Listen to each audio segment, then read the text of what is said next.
va, l'auteur est dans la pièce, donc on va la faire monter. Dans la pièce et dans la salle. Elle est aussi dans la pièce. Dans la pièce ici. Voilà. Petite note.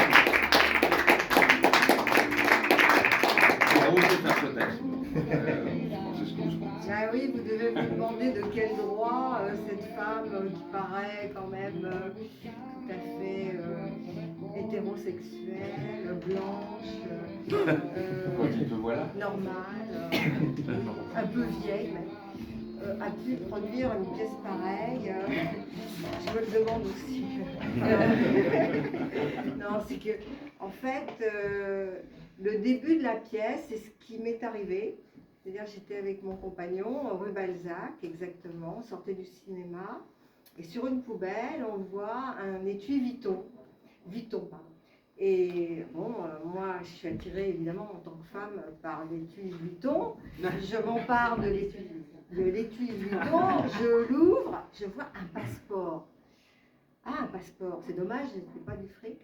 De toute façon, s'il y en avait, tu vas pas le dire. Ouais, mais t'aurais pas fait la pièce. Ah, oui, alors, Si, mais ça va parler je m'empare du passeport, je l'ouvre et quelle n'est pas ma surprise quand je vois une photo de femme avec les cheveux noirs, maquillée, une belle femme, et je vois un M. Et des prénoms d'hommes.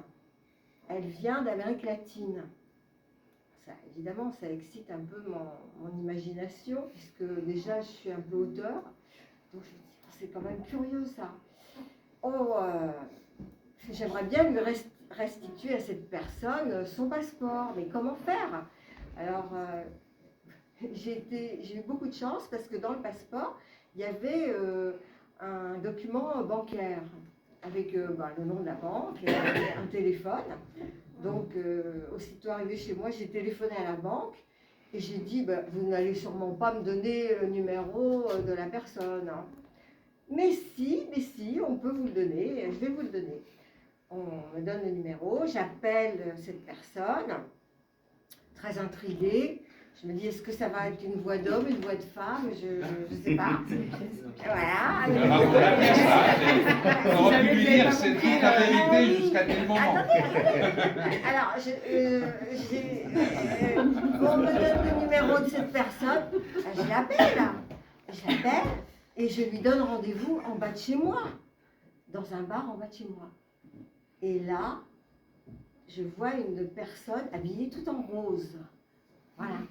Et effectivement, elle ne parle pas d'elle, elle est très discrète, je ne lui pose pas de questions. Et quand elle s'en va, elle me dépose une enveloppe. Je dis, non, j'ai pas... Non, je veux pas, j'ai pas fait ça pour ça.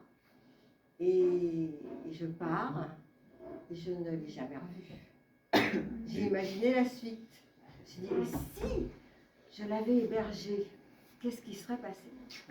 Mais longtemps après, hein, 2 ou 3 ans après, j'ai pensé à ça. Voilà. Bravo. C'est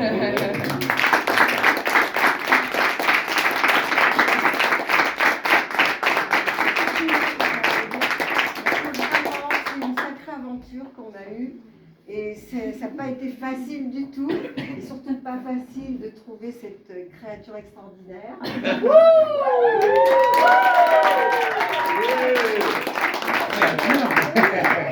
Moi, une erreur humaine, je dis. Sans compter les autres, évidemment, que vous avez remarqué pour leur talent, j'espère. Voilà. Moi, je veux dire un petit mot. Ce qui est intéressant dans cette pièce, et pourquoi je l'ai mis en scène en même temps, c'est qu'en fait, je ne sais pas si vous vous êtes rendu compte qu'on peut paraître un couple bobo, ça, vachement sympa, on recueille un transgenre, on les berge, mais en fait, tout le monde profite.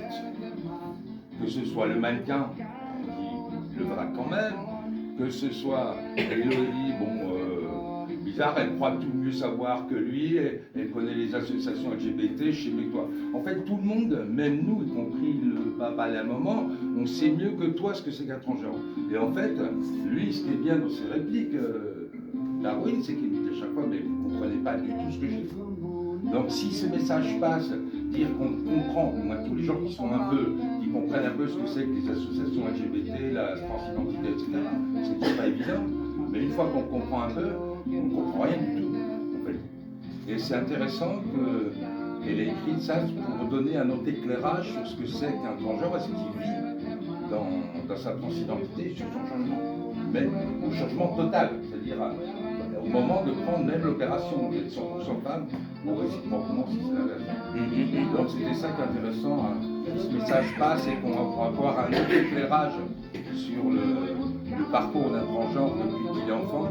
C'est intéressant. Et le dernier mot que je dirais, c'est un héros, une héroïne sexuelle. C'est ça, c'est un personnage évidemment romanesque, quelqu'un qui écrit. Et en plus, il a le crâne de papier, c'est un émigré, alors. Il a la totale. Mais il est vénézuélien, pour de vrai. Il est vraiment vénézuélien. Voilà.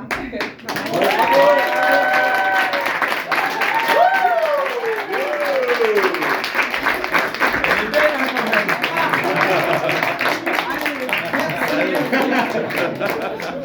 Alors, si vous avez aimé, n'hésitez pas, comme là, à rappeler 100 personnes. Et puis le Macan aussi. Allez, je sors.